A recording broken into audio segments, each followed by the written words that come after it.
Welcome to Defy Logic, where we hear about and talk about people who dare to overcome life's most challenging obstacles. I'm Bryant Lee, and I'll be your guide on this journey. So hang tight while we inspire you, challenge you, and dare you to defy logic. There was once a showdown on Mount Carmel.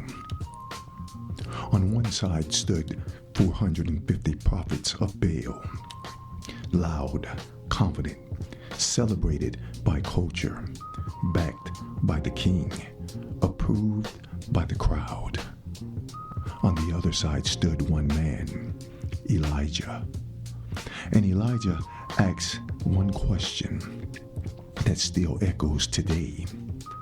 How long will you halt between two opinions? If the Lord is your God, follow him. But if Baal, then follow him. That question wasn't just for Israel. It's for us, because we still build altars. We may not stack 12 stones on a mountain. We may not bow before golden statues. But make no mistake, we still sacrifice to gods that cannot answer. Some worship the god of money.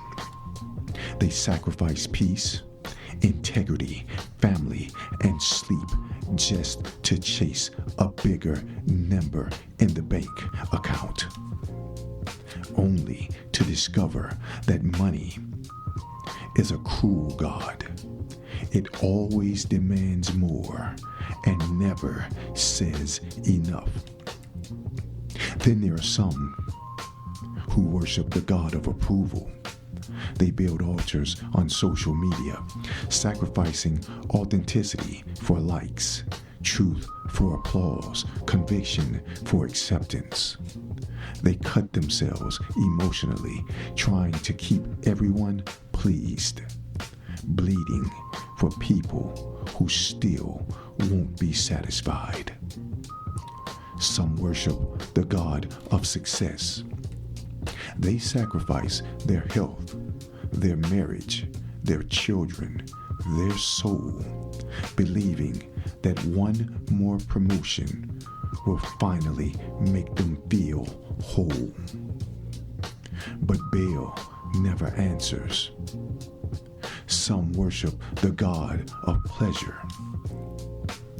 Alcohol, lust, comfort, escape, distraction. We pour ourselves onto these altars, hoping they'll feel the emptiness inside of us. But they only leave us thirstier. Some worship the god of self. My truth, my desires, my way. And in serving ourselves, we become slaves to ourselves. These are today's altars, my friends. And just like those prophets of Baal, many people spend their lives shouting, striving, dancing, performing, exhausting themselves, begging dead things to give them life. And heaven is silent. But back to the story. Then Elijah stepped forward. He rebuilt the broken altar of God. Notice that before the fire fell, the altar had to be restored. Some of us keep asking God for fire while refusing to rebuild what we've torn down. You want peace? Restore the altar of prayer. You want direction? Restore the altar of truth. You want strength? Restore the altar of discipline. You want freedom? Restore the altar of surrender. Then Elijah drenched the sacrifice with water. Why did he do that? So that when the fire fell, no one could mistake it for coincidence.